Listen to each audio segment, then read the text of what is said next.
নমস্কার বন্ধুরা, আরও একটা ছোটদের রেসিপি নিয়ে তোমাদের কাছে চলে এলাম। এটা ছোট বড় সবাই খেতে পারবে। এটা হচ্ছে ওটসের প্যানকেক।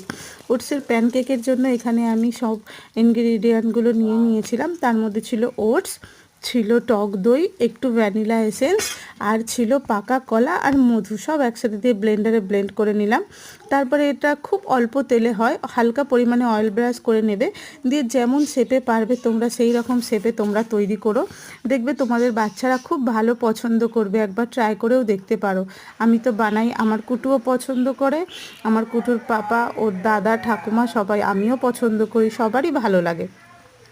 তোমরাও ট্রাই করে দেখতে পারো। আর বন্ধুরা, তোমরা যদি আরও নতুন নতুন রেসিপি দেখতে চাও আমার কাছে, তো প্লিজ প্লিজ প্লিজ আমাকে সাপোর্ট করো, আমার চ্যানেলটা একটু সাবস্ক্রাইব করে দিও। তোমাদের সাথে আবার দেখা হবে নেক্সট ভিডিওতে। টাটা বন্ধুরা, ততদিনের জন্য ভালো থেকো, তোমরাও রান্না করে খেয়ে দেখো।